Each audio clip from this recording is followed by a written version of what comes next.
one of our early patients came in and she spent money that she had saved to pay for her own funeral after she was planning to commit suicide, so that she didn't burden her sons with the expense, and decided instead to spend that money on treatment as a kind of last ditch effort, her last hope to have a life. And she had an amazing result and took basically the difference between whatever she had saved and what she spent on treatment, and took a vacation with her sons. And so, I mean, that's just, you see that as she's like probably one of our first 10 patients ever. And you're just like, this, how could you do anything else? And also, the criticism was very, very strong from other professionals and just the general public. People thought this was weird, crazy. You're experimenting on people. How can you do that? What are you doing? Even the people that were enthusiastic at best were like, yeah, it seems like maybe it could be good, but way too early to be using it for people. Hi, friends. Welcome back to Ketamine Connections, episode 41. So much fun. One thing that I often say is that ketamine is not the medicine, right? The real medicine is all of the things that are surrounding the ketamine, the container. You have the care plan, you have the integration, you have the preparation, right? The ketamine preparation protocol, why I created it, because I really believe that when you start off right, you're going to just get off on the right foot. And that is something that we got into today with this conversation that I had with Sam Mandel, the CEO and co-founder of Ketamine Clinics of Los Angeles. Let me tell you that after 11 years of doing this work, like one of the OGs in the space, like before ketamine was really on the radar for everything that it's being used for right now, 11 years ago, started in 2014, 35,000 infusions later, this was an amazing conversation. Some of the topics that we covered were modes of administration. Sam is a real stand for IV therapy. We have an episode about all the different ways to consume ketamine, but really setting IV therapy as the gold standard in this episode. Again, we have so many episodes. You tune in and listen to the conversation here about why IV might be the gold standard for you. We talk about, how pharma got involved with ketamine, right? How they smelled profit, and that's how we got Spravato as a nasal spray. We have that conversation. We go there. We talk about money trails. We talk about why so many mental health professionals are behind on psychedelic research. That's really important to consider, because as you talk to your provider or you talk to mental health professionals or any medical professionals, and they're maybe saying things about ketamine, ask them, right? Like, when was the last time you did some research? Where does this information come from? We talk about the unshakable power of compassionate care and how kindness and how that is medicine in itself. We went to so many places in this conversation today, and I'm so excited for you to hear it. Sam told so many beautiful stories in this episode, including the opening clip that we have here. One thing that I also want to point out before we dive into the episode is, as you're listening, there was a fact that Sam put forth in this episode when we were recording that, their clinics have an 83% improvement success rate. And that is way above the industry standard. That is somewhere between 50 and 70%. So as you're listening to this episode, I want you to listen to someone who puts a lot of care in the work that their clinics offer, someone that's been doing this for so long, and there is so much power in experience. So you really have that ability when you're talking to someone who knows what they're doing. You don't even need to know what the question is. You can just bring your babble forward and have your question and answer right there for you.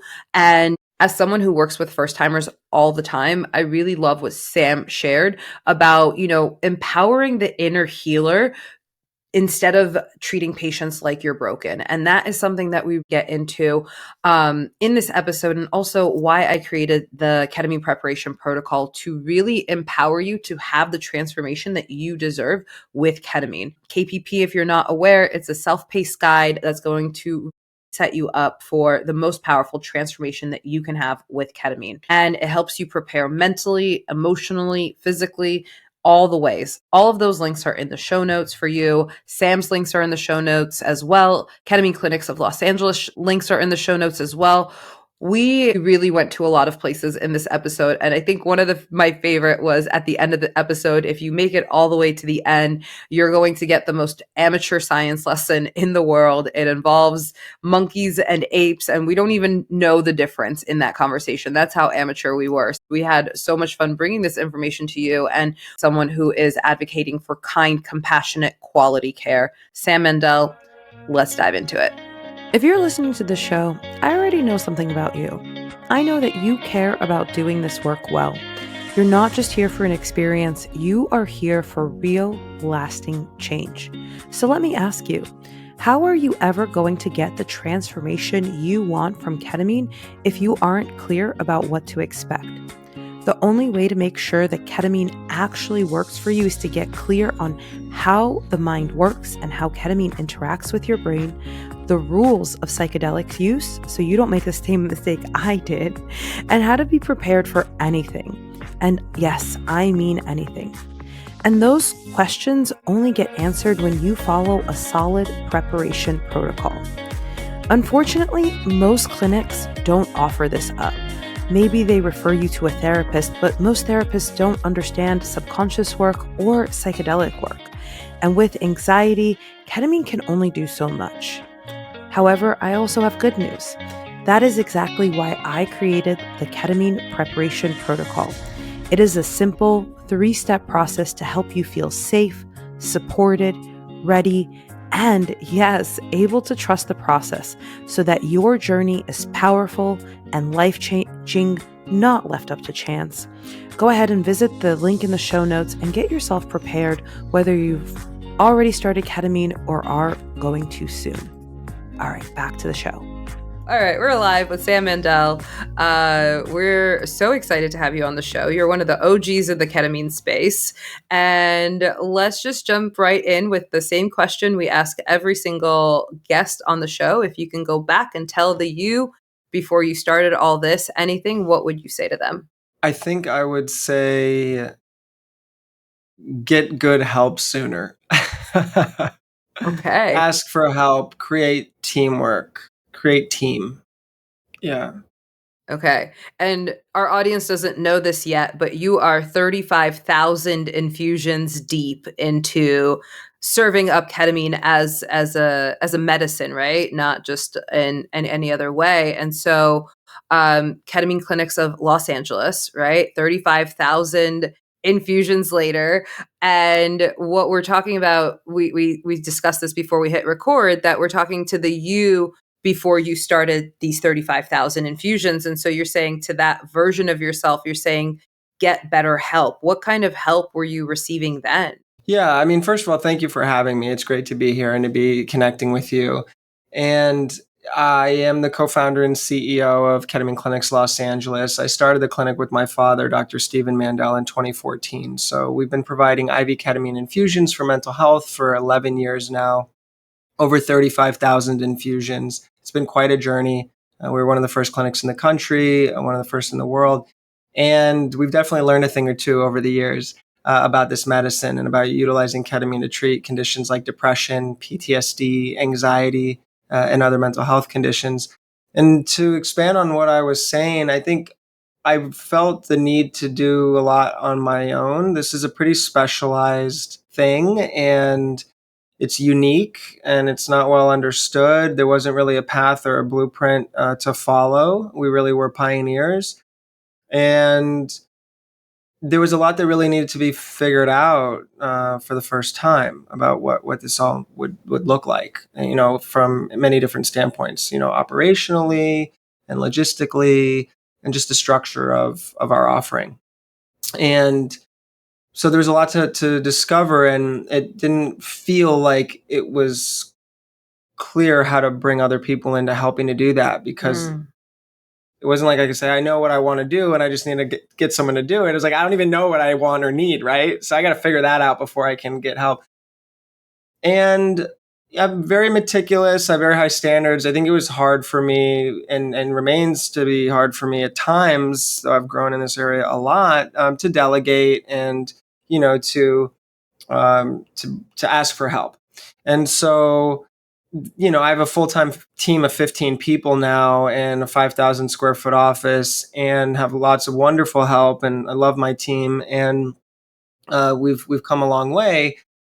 I would say I could have come maybe further faster, or at least had a little more hair on my head today if I had, found ways to bring in help sooner. And what kind of help? All kinds of help, whether that was help for marketing or advertising or finances or, help. When you don't have a lot of resources, sometimes it also seems like even if you get clear on what you need or what you want help with, how you could even achieve that with the resources that are available to you or not available. And so, understanding things like even having like fractional work or remote, workers, virtual assistants, all the things today that have become, I think, more trendy and common that really weren't back in 2014.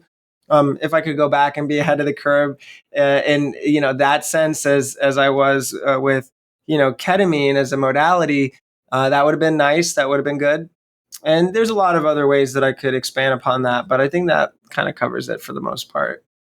What a robust answer. And I feel like Homer Simpson, where I want to say like 30 things at once right now. But the thing that's really striking me right now is how many people coming to ketamine don't know what to ask for, right? Like that's what this platform is built around. And what you're saying, right? Like back then, you didn't even know what to ask for, right? You didn't know what you didn't know. And to be a pioneer in the field so that now, as people are coming to you, whether it's patients, clients, or even I'm sure like some level of mentorship to newer clinics, right?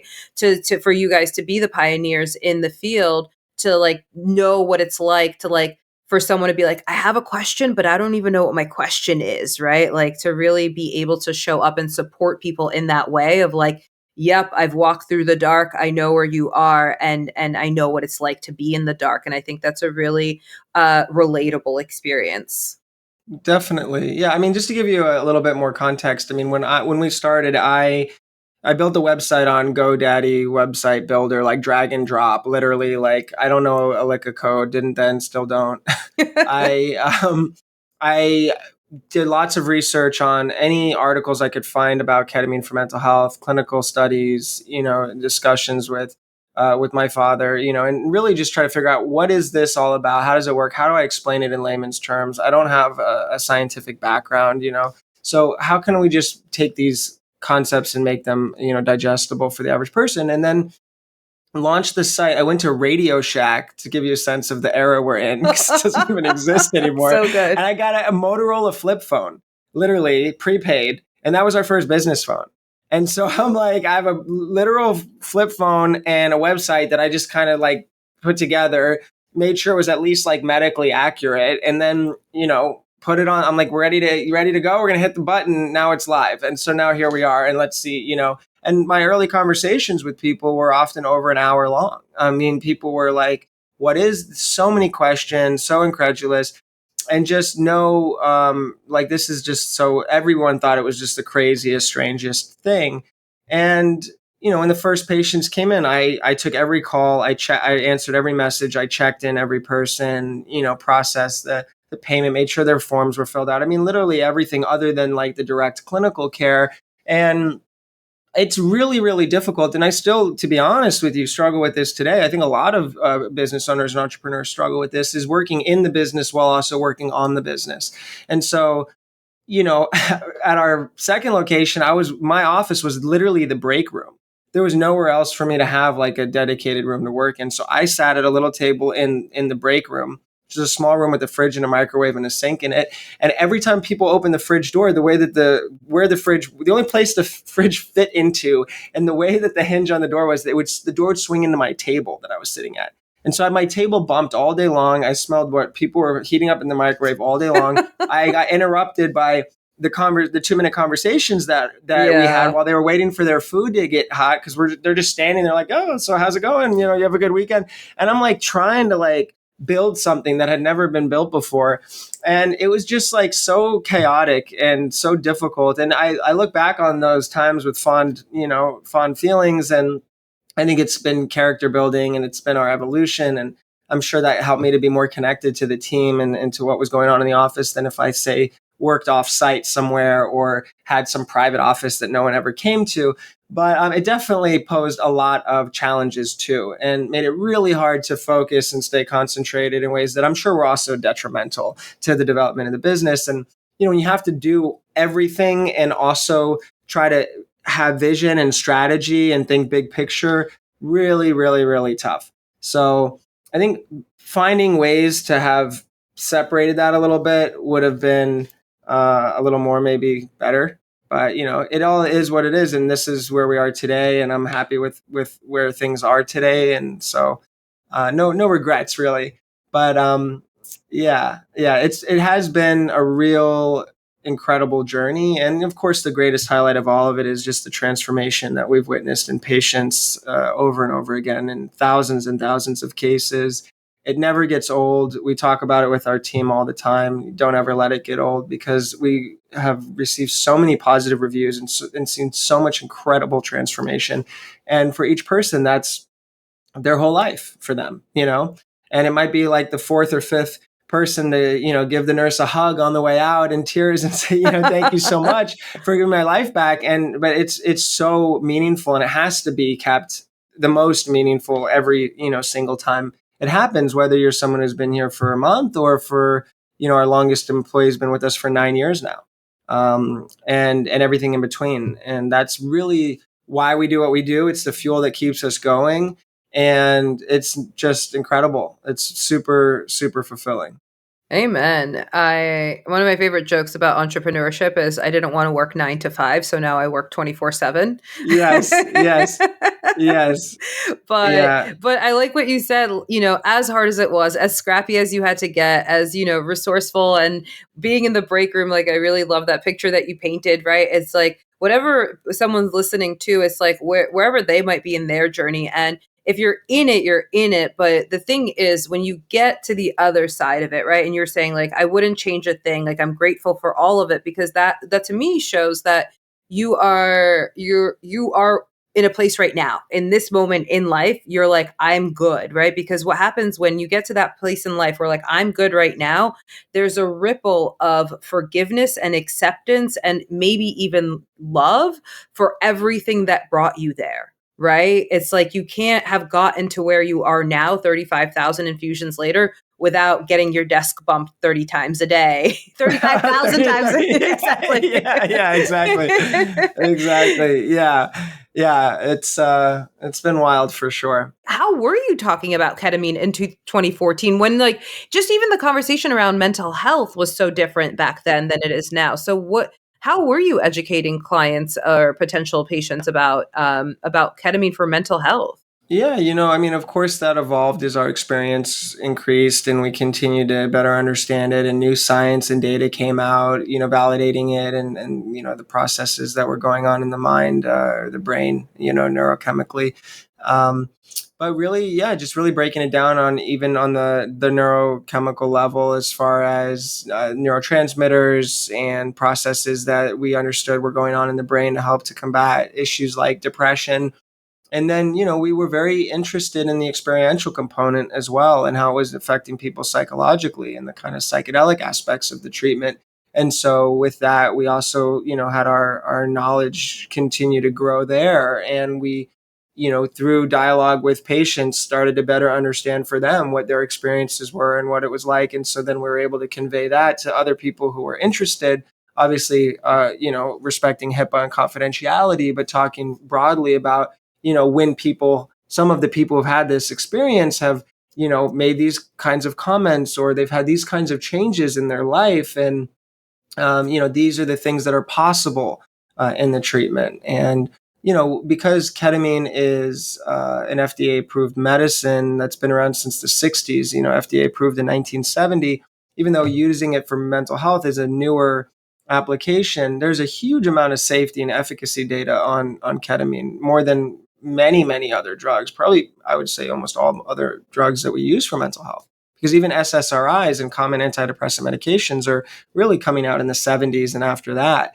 So we knew a lot about ketamine, and we could speak to those concerns about safety and efficacy and side effects and things like that, based on that as well. So it's just a lot of education, a lot of just answering questions, concerns, and our knowledge deepened as our experience deepened in using it in this way.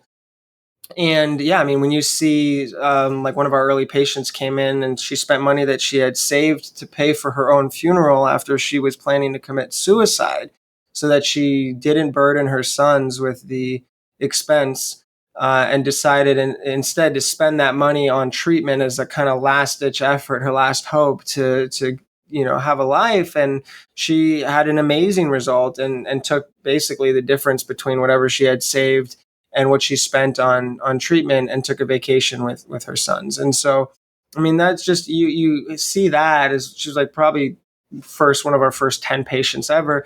And you're just like, this, how could you do anything else? And also the criticism was very, very strong from other professionals and just the general public. People thought this was weird, crazy. You're experimenting on people. How can you do that? What are you doing? Even the people that were enthusiastic at best were like, yeah, it seems like maybe it could be good, but way too early to be using it for people. We need way more research on this before you start offering it to people, was really like the best possible, most positive sentiment that we heard at the time. But for us, watching these transformations and being part of these transformations for people, lifelong trauma that they've never been able to process or get through, feeling really healed from it and enthusiastic about living life again, people who wanted to die wanting to live, you're like, I have an obligation at this point, because not only is this so powerful and so gratifying, but no one else is doing it and no one else is willing to do it. Everyone's too worried about what the unknown potential negative impact might be. We didn't really have those concerns. We felt like the negative impact of depression and of suicide was very clear and very well proven. And there wasn't really much to show as far as the bad effects of ketamine when it's used ethically, therapeutically, responsibly. And, of course, everything I'm talking about is the clinical application of IV ketamine to treat as a treatment, given by trained and licensed medical professionals. I'm not talking about special K or recreational use or self-administration or even troches or lozenges utilized at home unsupervised. I'm talking about getting ketamine in a clinical setting from professionals with actual care provided, not just being given the drug, but as a part of a bigger treatment and as a part of a care plan that really just includes a lot of compassion and a therapeutic relationship. Amen. I get a little cheeky and I like to say, if ketamine alone changed people's lives, then anyone doing it out at a rave or a nightclub would just be enlightened and we wouldn't have to worry about that. But it's obviously not the case. And so it is like a whole system of care, as you're saying, that really provides that transformation, right? From like ketamine's like, oh, that's just like an experimental thing, which, by the way, I think it's still weird. And I think a lot of people still think it's weird, but I think we're just like getting to that place of the tipping point of like where we are as a society ignoring mental health, that I think people are just like, it's weird, but if it works, I don't care. Right. Like, I don't think it's gotten any less weird. Yeah, no, I agree. I agree with everything you said except the last part. I would say it's definitely got a lot less weird. It's still weird, but way less. And 2014, I mean, you want to go back to when we started, it was super. It's become much more mainstream, much more clinical research has come out, much more mainstream media has reported on it, and many more people know of it. So it's come a long way, but yeah, it's still kind of out there for sure, and more frankly than I think it should be.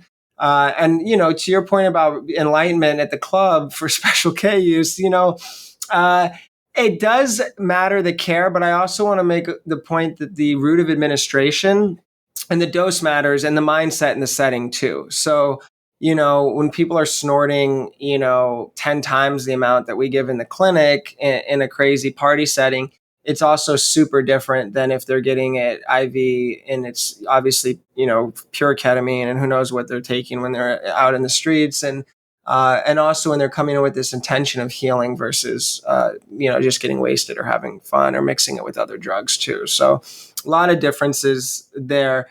But, one of the things that happened that made a huge impact on the field in terms of acceptance was the FDA approval of Spravato or S-ketamine in 2019, which Big Pharma took an interest in IV ketamine and how effective it was, and frankly, the market share that it was taking from their less effective, more expensive options.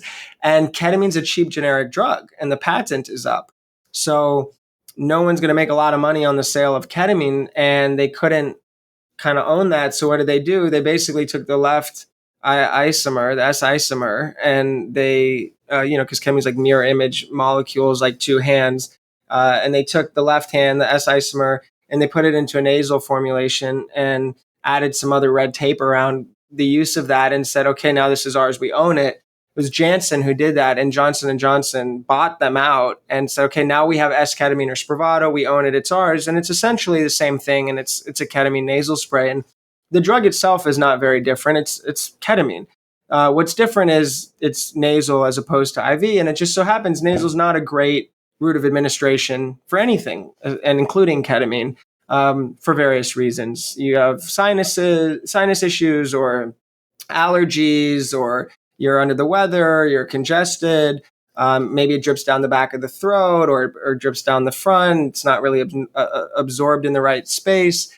And it's also a bolus. It's all at once. You're doing a spray. So that's the dose, as opposed to a slow, steady, continuous infusion, which we do for nearly an hour in our clinic. And typically it's done for 40 minutes. So a lot of differences, there as well. And so the nasal spray is like about half as effective. But I'm getting off on a tangent. My point was to just say that when Spravato came out, then you had the backing of Big Pharma, of a company like J&J, putting out a lot of information that this ketamine nasal spray is great. And that's when a lot more people went, well, ketamine, wait, what? And then, and so on. And now it's become more of a mainstream thing. But it's definitely still very stigmatized, very misunderstood, even among medical professionals, which I just think is so strange. I mean, especially mental health professionals. It's kind of your job to know about mental health treatments as they evolve. But I find that a lot of people end up, whatever they're taught in school, that's what they know. And they don't really take an interest in learning about developments in the field. They do their thing, and they do that one thing, and then that's it. I don't really think that's very constructive for the provider or for the community at large, but that's pretty common, unfortunately. Yeah. And just to clarify what I was saying about it being weird, I think the experience of ketamine is still weird, but you're you're 100% correct that it's been on a journey of becoming more mainstream, of becoming more in popular culture. And the fact that people even just know about it as a treatment, right? Even if they have this wrong misconception of like, oh, it's dangerous. Oh, it's whatever, fill in the blank. I'm not going to implant suggestions that people don't have listening to this, but I agree that it's been on a journey, and it's interesting. It is interesting to hear about the you got to follow the money trail, right? It's like that's just the reality of it. And another thing that I do advocate for in this podcast too is I want people to know different modes of administration, right? We have a whole episode on that if people want to go back and listen to everything that we're talking about here. If people are unfamiliar with like what is the nasal spray, what is Spravato, what is a troche, what is a lozenge, what is an IV, what is an IM. And my advocacy work is really for people to go do it in the hands of a professional. I know there's a lot of at-home ketamine clinics. I'm not like poo-pooing them. There's people in like deserts in the country that they don't have access to a ketamine clinic like yours. But the thing is that when you are going somewhere, you're already on a journey, right? So like your subconscious mind is already like, oh, I'm going somewhere, so something's going to happen. Whereas if people kind of stay at home, they might not have the support that they need, because people coming to this treatment are looking to get out of their comfort zone. Their misery has become their comfort zone. Unfortunately, it's just the way the subconscious mind works. It doesn't have the same preferences for like, oh, I want to be happy. It's just like, no, I want to keep the status quo. If misery is the status quo, let's keep that. And so people want to get out of that comfort zone of misery, and they need to go somewhere. And so I really advocate as much as possible for people to leave their house, especially with some of the mental states that people are in. even just getting out of the house is already such an overcoming of a hurdle that it's already getting the subconscious mind on board to like, oh, wow, wait, something's different here. And then entering an office like yours, you said 5,000 square feet, you've been doing it for so many years, so much experience. And just like you said, everyone on your team is excited to be there. They don't care if you're the fifth hug that they've given out that day. They're going to treat it like they're first. And for people to like, our medical system is not, it's great at providing some care. It's not the best at providing compassionate care. It's not designed to. And so for people to enter a system that they've had experience with, right? Ketamine's not anyone's first stop. Let's just be real about that, right? They've been on a journey in their healing. And for them to land at a facility where people care, where people are smiling, where people, gosh, take time to answer questions, that's not the level of care. To receive that level of care, I have to pay out of pocket. That's not something that our healthcare system provides for me outright. Absolutely. I completely agree with that. Yeah. And it feels good. And it's also frankly good for business. I think that a lot of the time, people have kind of like a scarcity mindset, or more of like a fixed mindset. And they think that they have to either, they can give good care, compassionate care, or they can make money. Those things are not, mutually exclusive. It feels good. And it also, I think, has been an important part of our success as well, in that we have a reputation for it, and people come to us seeking that, and they get that. And that's our commitment. So it's an all around win, frankly. And also, I would say, I really believe, and this is much harder to quantify, but based on my experience, I think it has a real impact on the actual treatment results. I think that people are getting better results here than they do elsewhere. And we measure that through a variety of assessments, and self report and subjective. And I think that's at least in part a result of the therapeutic relationship that we develop through the compassionate care that we show them. We've had people who have literally not benefited from the treatment leave us a 5-star review just because they said, the treatment didn't work for me, but man, like I've never had such an experience in a doctor's office before. The level of like warmth, compassion, the kindness I received is, really meant a lot to me, or made me feel better, just that alone. So I think that, kindness can be medicine too. And we really do strive to show that. Absolutely. There was something I was listening to recently that's like one of the old teachings. I don't remember where it was, but it's like the state of kindness is our natural state. Right. And so it's like when we tap into that heart medicine of kindness, it's actually returning to our natural state. And to comment on what you're saying, I think with what you're saying about the people thinking they either need to give care or make a profit, I think what I'm seeing, what I choose to see, and what I have a lot of examples of in the world is that we're getting out of that paradigm where it's one or the other. And where that really comes from is when we were more tribal societies. And so the medicine people were taken care of by the community. But when we transferred into the more capitalistic societies that we have lived in now for a few thousand years, is that we have those people got dropped, right? And so that's where we got like the martyr sort of syndrome of like, oh, I have to suffer to help others. And I see us really shifting out of that, where we are starting to value the people that are helping, the people that are helping others heal, that are guiding. I don't really believe in healers. I believe in people that are just further ahead than other people, saying, hey, it's this way. Right. Yeah. And unfortunately, today, at least in the US, and I'd say throughout a lot of the world, we have the blind leading the blind. Amen. So people say it's this way. It's like, are you sure? Can you even see where you're going?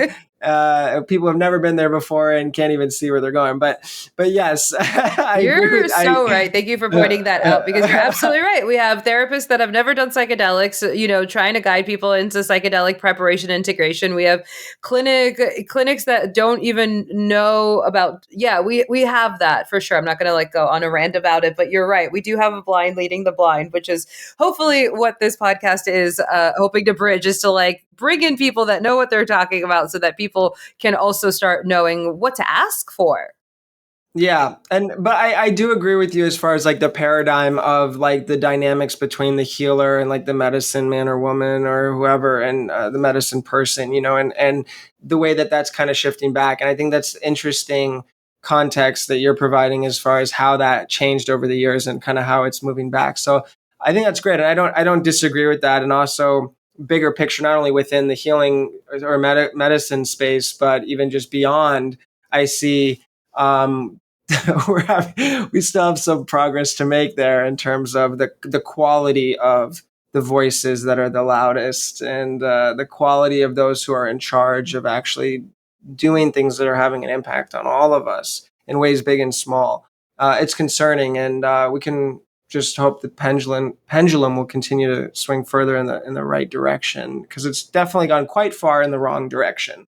Absolutely. Yeah. And I agree with that completely, right? Of like the voices that are the loudest and what, my undergrad degree is actually in diplomacy. So I've been taught how to follow the money trails, as you were talking earlier, right? Like the patent on ketamine has expired. There's no money to be made off of it unless you take it and put it into Spravato, or like kind of innovate it, even though there's nothing to innovate really, right? So it's like, if you look at the media, if you look at any of that, like follow the money, right? It's just like the money is going to show you what the interests that are being supported or protected or anything like that. And we have a lot of examples of that here. But not to go into like fear mongering or anything like that. For someone who has been in the field for as long as you have, so someone's like who's been a trailblazer in the field as you have, like what advice do you have for someone who's like, okay, how do I do this right? Maybe I'm not in LA. Maybe I can't come to your clinic. Maybe I'm in, I don't know, Omaha, Nebraska, right? Like what are some pieces of advice that you can offer to people?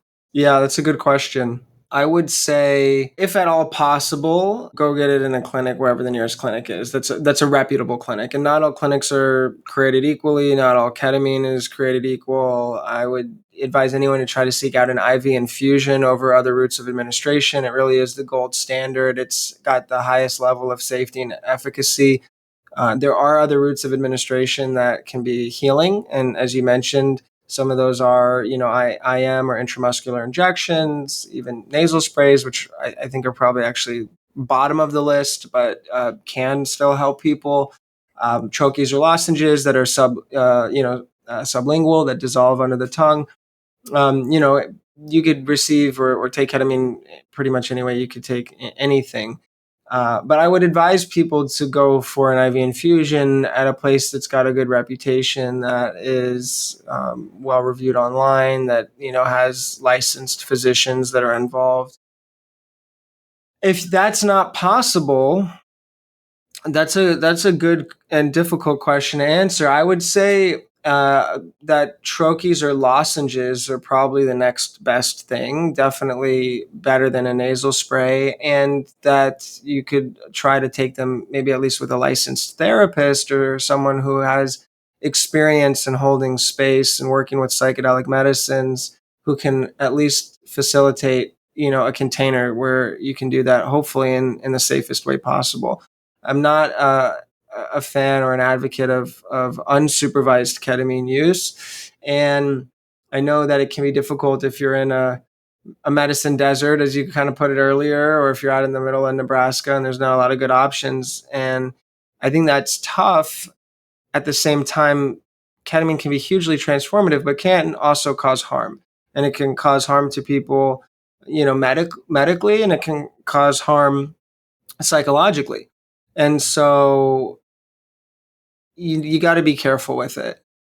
That's I think, I don't know if that's a good answer, but I think that's what I would I think, say. no, that's a great answer. And also, I don't know, just from like talking to so many different clinics around the country now, I'm becoming an advocate for like ketamine tourism, right? If someone hears a clinic on the show and they're like, "Oh, I want to go do it there," just like, great, you can, depending on the clinic, some clinics will offer up to 2, sometimes 3, sessions a week, and you can that 6 session gold standard. Is that something that what is the schedule that you guys do at your clinic that you find really effective? Yeah, and to your point, I mean, we have patients who still come from New Zealand, Australia, Italy, Singapore. I mean, we really do see patients from all over the world. I understand that that's not possible for everyone, but people do travel to us, and from all over the country as well. And when we first started out, much more commonly than today, but we still have a number of people who do today to come for the level of care that we provide. Our protocol is 6 infusions over 2 to 3 weeks. We usually try to do that in 2, but over 3 is fine. We wouldn't really want to space it out more than that because there's a stacking effect. There's a cumulative benefit from having them within proximity, a close proximity to one another, usually for, a few days in between. For out of towners, we do offer an accelerated protocol, which is 6 infusions over 8 days. And so it's just a little bit over 1 week where they're essentially on consecutive days. It seems to be just as good. It's a little harder on people. It doesn't allow as much time for processing or resting or recovering, in between visits. Other than that, it produces good results. So that's an option for someone who maybe they have the means to travel, but they don't have the luxury of time, or, their family or their work make it kind of hard. If they can get to LA, if they can get a week, or 8 days, 9 days, that can be easier than, say, like 3 weeks. But even still, I know that there's people that's just not possible for. And so that's where I would, go to kind of the other side of my answer with potentially exploring, troches or lozenges, depending on the situation. But yeah, I mean, if you can travel, that's definitely ideal. Absolutely. And to your point, there is a potential for harm, whether it's physical or psychological. And so really taking that into account, whatever decision people make. We do know about the 6-session sort of like magic number. Do you want to explain it to our audience that maybe doesn't know about that? Yeah.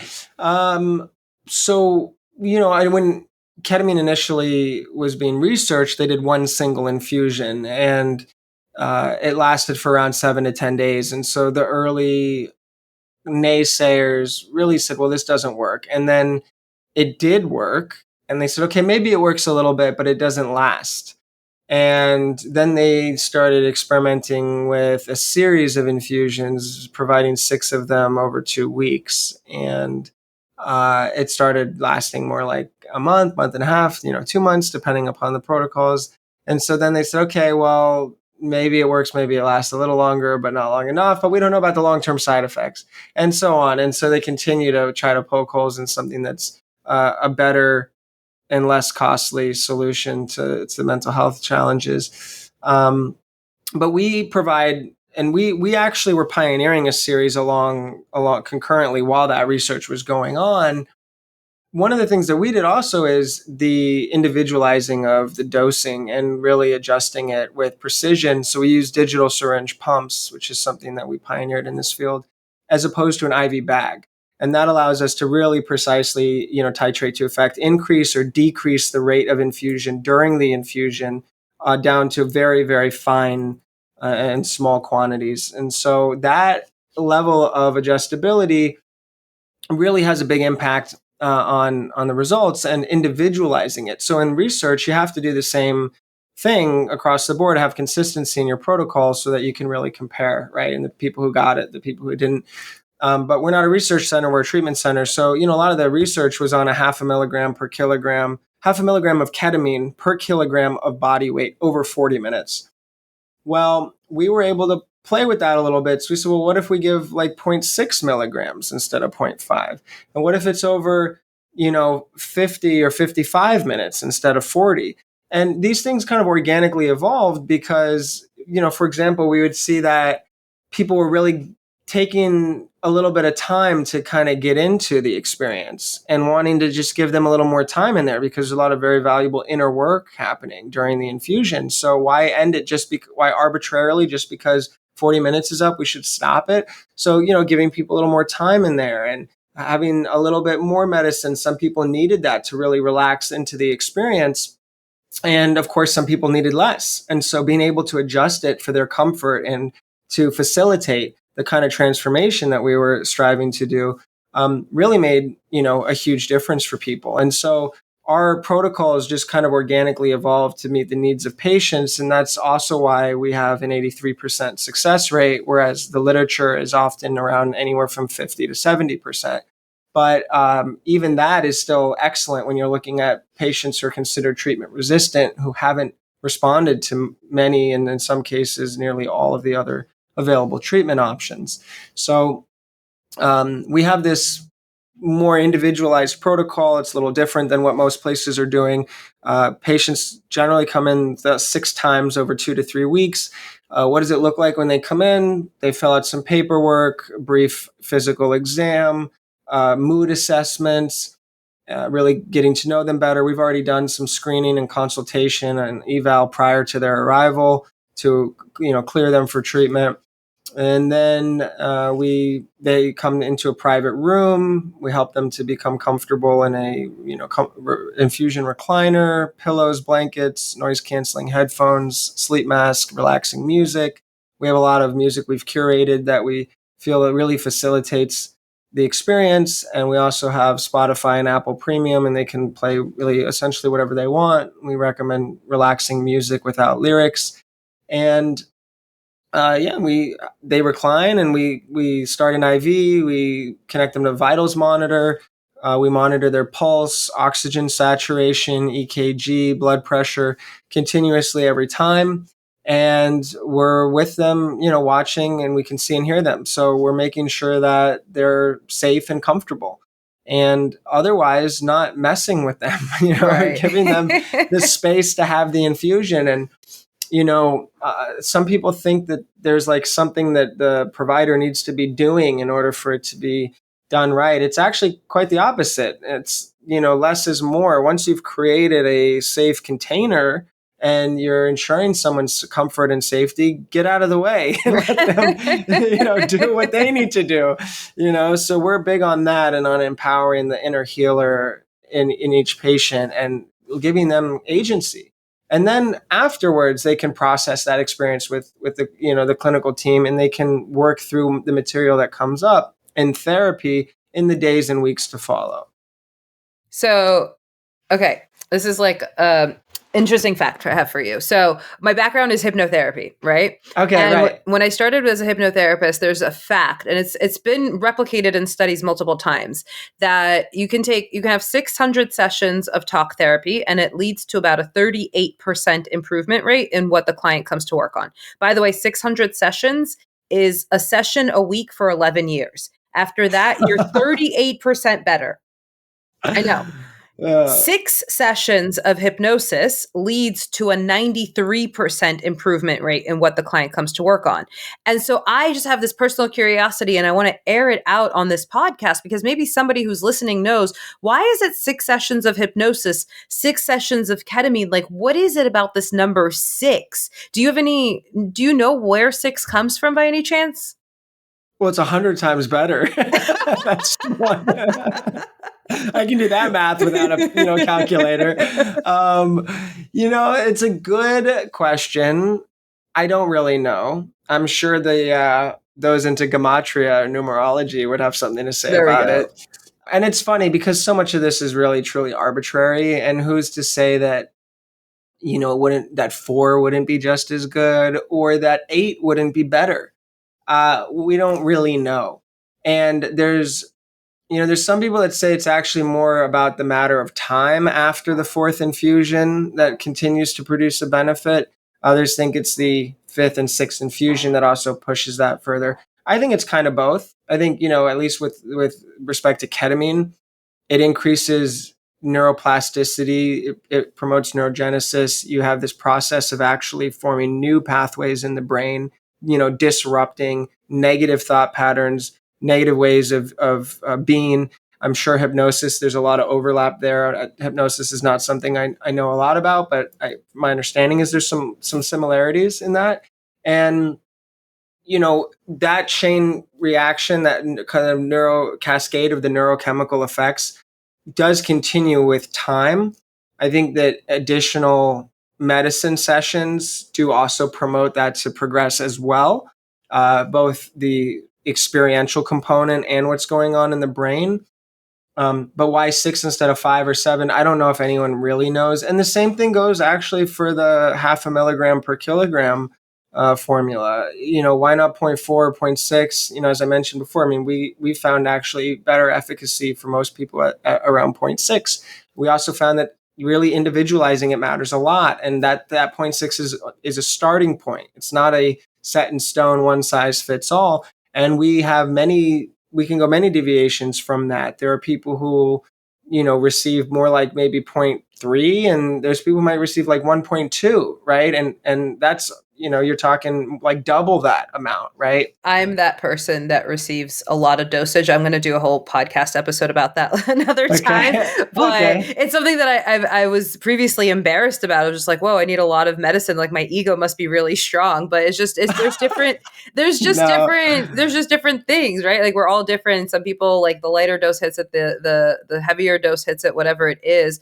But it's not about that. It's about really getting something that's tailored to your care, something that is actually not like, oh, a check in the box, right? Which is so much of our healthcare system, specifically the mental health care system, is checking boxes to walk into a facility and say, okay, what is the right dose for this person, depending on whatever it is that you're basing it off of, and just knowing that it comes from so much experience and so much science, not just like well, just let's check this box. Yeah, and whatever rate or total dose that you need to have the benefit that you seek is nothing to be embarrassed about either way. Thank you.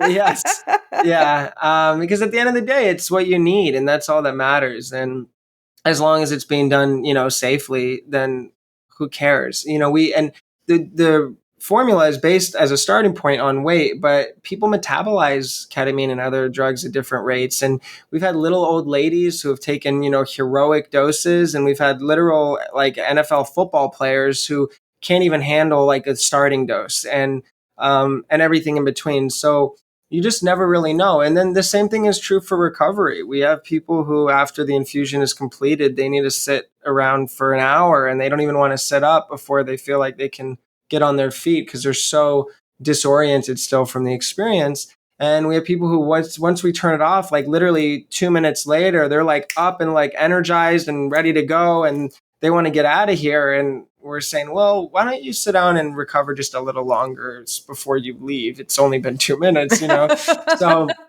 and everything in between. On average, most people need 20 to 30 minutes. Within Right. 20 to 30 minutes, they might still feel a little bit altered, or like that a few glasses of wine or something like that. But they can walk out of here, they can catch an Uber or Lyft, and they're fine to go home and relax. But there's definitely outliers on both sides, and everyone's different and unique. And so again, I mean, I think that's why it's so important to really individualize, personalized care. You can have standard operating procedures, but you have to be willing and able to deviate from those to take care of people. And I think that's one of the big issues with healthcare, to your point about checking boxes and the lack of quality, is it's gotten so consolidated, and there's such a huge demand that you have these huge health systems that they don't have a lot of room for judgment or personalization, because they just have to like fit everyone into that box or that system to be able to scale. And they don't leave agency with providers to decide. Even, it's like, this is the way we do it, and do it that way for every person every time, and do it as quickly and efficiently as you can. And it's not really working very well. If you look at the health outcomes in the United States, we spend like more than 10 times like all the other countries combined, or the next 10 countries combined. And yet we're like at the bottom of the list in so many categories as far as our physical and mental health. It's really pretty sad. It is. It's quite sad. And then there's light and there's hope, which unfortunately, which is like, I've been paying for years. I've been paying for most of my healthcare out of pocket because I value really quality care. And it's just, I've been able to experience quality care. And recently I actually entered back into the marketplace. So now I have government health insurance. I don't know where it comes from. It's like, it's all from the marketplace. I run my own business. It's from the marketplace. And Watch market to you at Whole Foods, Trader Joe's. I wish I knew. Maybe then I could actually receive some care. It's like I've been, and it really is just the privilege that I have of knowing what quality care was, having good healthcare as a kid, and having it as an adult up until just very recently. And then when I had it through a job, I just didn't really care about it. All I used it for was acupuncture. And so I was just like, I'll just pay for that stuff out of pocket. But really knowing, I want people to know that there is quality care out there because, and you might have to seek it on your own and you might have to finance it on your own and you might have to like really advocate for it. But there are people out there that are working in the healthcare system, maybe not covered by insurance, but willing to provide quality care. And I want people to know to like continue seeking it until they find it because they exist. And if my only example of health care was the past few months of being back in the healthcare system, like that would not inspire much hope for me. And I really want people to have hope. Yeah, I don't mean to be cynical. If I sound cynical, I apologize. I do think there's a lot of hope. There's a long way to go. It's definitely an uphill battle, and there is hope though because psychedelic medicine is really transforming mental health care. There's a huge amount of money and time and energy being put into developing novel agents and compounds and developing those that are already established and getting FDA approval, fast tracking approvals, and bringing more solutions to market that are not just more of the same, that are actually new opportunities for people to heal. And ketamine continues to gain traction and continues to get coverage. We actually have a contract with Kaiser SoCal, and Kaiser is referring some of their most treatment-resistant members to us to give them IV ketamine, and they're paying for it. Now, that's totally at the discretion of the providers at Kaiser to make that determination. We can't, but we are contracted with them for that service, and that's huge progress to have an organization like that doing that. There are groups out there who are working to get more coverage as employer benefits for things like IV ketamine and more alternative therapeutics. And I think we have gotten to a tipping point because the crisis is so great and it's been really just getting worse for so long that people are demanding more, and more is finally starting to happen. So there is hope, and we have to keep fighting, for more and for better for the community. Absolutely. Absolutely. And that's the one thing that I love about psychedelic medicine and psychedelic healing is that people often come out of the experience with this evangelist point of view of, I want everyone to try this, right? Like I want everyone to do this. And there's a lot of people, again, with the cost, just like the cost to entry, a lot of people coming out of it have the means to then start making that happen. So we see nonprofits popping up that are making psychedelics more accessible to, veteran communities, BIPOC communities, underserved, underprivileged communities. And it's like, wow, like I have chills all over my body, even just saying that, because as we enter into a new way of being, right? Like if you look around, we really are in crisis. And I agree with you with that tipping point of just like we've tipped over the tipping point of crisis. So I have a lot of hope for what's to come next because as people get access to quality care and get access to actual healing and then are able to not be the blind leading the blind, but actually tell their family, tell their friends. Like I can't tell you how many people I speak to that hear of ketamine through a cousin, right? And it's like, oh, my cousins tried it. And so it's really ushering people into a new way of being that will ripple effect, right? Do you know about the 100 ape theory? No, I know about the stoned ape theory. What are they the What's same? No. Okay, so No, they're not. They're not. Okay. Have you don't know about the stoned ape theory? I do. That's the. All right, we'll come back to that then. Okay. Okay, you tell me the 108th. You tell me about your ape, and I'll tell you about my ape. Fantastic. All right, I'll go first. So the 100 ape theory, they were studying monkeys on an island somewhere, and monkeys on one side of the island, they started washing their sweet potatoes, and that was preventing disease, right? Because they were now using a more advanced way of consuming, ingesting food. And when the 100th monkey on one side of the island started doing this, the monkeys on the other side of the island started doing it as well. They didn't have any contact. And what that taps into is what Carl Jung talked about, which is the collective unconscious. So we are all sharing, right? Because we are all linked. And that's not like a woo theory that is proven with science and physics, right? If you take the atoms, we're all just atoms bumping into each other. And so with that, we have a collective unconscious. So we don't need everyone on the planet to wake up to whatever you want to wake up to. We're not going to go down that. That's a whole nother rabbit hole for another conversation.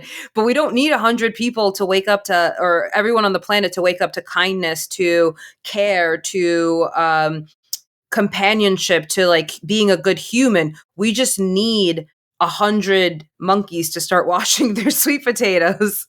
And well, then is it 100 monkeys or is it half the monkeys? You know what I mean? I wish I knew. I'll put it in the show notes. I'll figure it out. yeah, because that's that. But I hear you on that. I think that's important to remember. And I was just looking at something the other day. I was reminded of the quote. It's very famous, and God, I'm sorry, I forget who it's attributed to, but basically, don't doubt that I'm going to butcher it too, but don't doubt that a small group of dedicated, people working together can change the world, because it's actually the only thing that ever has, right? And so it really, just to kind of reaffirm what you're saying, we don't need everyone, and we don't even need, a lot. Actually, we need a small group of people to think and behave differently for it to affect the masses in a positive way, when they're obviously behaving in a positive way. And to your point, that doesn't even necessarily have to be within sight, because we are tapped in a kind of metaphysical way to one another as well. There is a collective consciousness, for sure. Yeah. Do you want to tell your monkey story? Yeah, and I don't know it well enough to go into a lot of detail, but basically the stoned ape theory is the idea that part of the evolution of humanity is attributed to apes eating, potentially, it's a theory. I don't know how much real science there is to support it, but I think it's interesting, is apes eating psychedelic mushrooms. And that actually really helped to exponentially increase the rate that our brains evolved, because of the new neural pathways that medicines like psilocybin can help to create. So I think that's kind of interesting. You also reminded me of an experiment that they did where they put a bunch of, and I'm sorry to use the proverbial they. I don't remember who did this study, but it is a real study. They did it. And it's the people in the marketplace where you get your healthcare, whatever that market is. They were sipping on their tea and they did a study. They, but it's real. You can fact check it. And some scientist somewhere took monkeys, and I guess whenever there was something, I'm going to also butcher this one, so just forgive me. But the gist is, they're like bananas at the top of the room that they were in on a tray. And when a monkey went up to get them, they were all sprayed with water. And they would take a monkey out of the room, introduce a new monkey, and so on, until they finally had a room full of monkeys where they had never actually witnessed the reason for it, because they stopped spraying them after they kind of rotated them out of the room. But still, every time one went up to get the bananas, all the other monkeys went and grabbed him and like pulled him down, like, don't do that.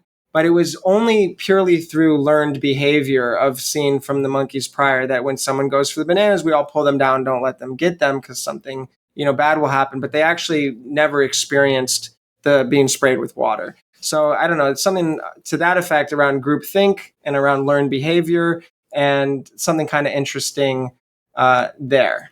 Collective trauma. Yes, there you go. Collective trauma. Yeah. But it just goes to show, it's like, we don't do that. Don't do that. But how many steps we get removed from, maybe there used to be a reason in the past that no longer serves us, and everyone's still walking around acting under a certain guidance that doesn't serve us anymore. And I don't know, kind of interesting. That's also, to your point about the stoned ape theory is, there's a lot of cultures and there's a lot of different species actually that go to psychedelics, and they go to them specifically to break a pattern, right? It's like when societies like arrive at like okay, we've been at this level, right? Like we've been pulling those monkeys down and we're not even sure why we're doing it anymore. Like maybe it's time to break this pattern. That's the time at which we seek psychedelic medicine, like as a historical sort of thing. And we don't even in the past, if we look at indigenous societies, we as the civilian muggles didn't go to the medicine the way that we do now. It was the medicine people, and because there was so much trust and reverence for the medicine people, we would trust, the medicine man goes and consumes the psychedelics, comes back and says, hey, we got to stop pulling the monkeys down from the banana tray. And then we're like, okay, we trust the medicine man. But because of a few thousand years of just like unchecked power, we have a lot of trust issues. And so now we're going to the medicine ourselves, which I'm an advocate for, but it's just like to know that psychedelic medicine is around in so many different species. It's been around way longer than our society's been around. And it serves as a pattern interrupt. So all of the things we were talking about earlier of how just how much pain our society is in. Like we got to break that pattern, and that's why I think why we see a resurgence of psychedelics as mainstream, as medicine, as something that people are really coming to for healing. 100%. Couldn't agree with you more. And again, I think that context, the historical context there is really interesting. Amazing. All right. Anything else before we wrap up? No, I mean, it's been awesome to chat with you. Ketamine Clinics Los Angeles is, available to people who have questions, concerns, are interested in healing. We provide free consultation. We'd love to connect with anyone who wants to continue in the conversation or, is in need of care. And yeah, we're just really, passionate about this medicine. I hope that your listeners found the conversation useful. I definitely enjoyed it. I enjoyed it as well. And we will have all of the links in the show notes so people don't have to search too far. But Ketamine Clinics of Los Angeles feels pretty straightforward. In any case, we will have all the links in the show notes. It has been a pleasure and a delight for me as well. Thank you. Thank you for being on Ketamine Connections. Yeah, thank you so much for having me, and I appreciate it. I appreciate it too, Sam. Thank you so much for tuning into Ketamine Connections with me today.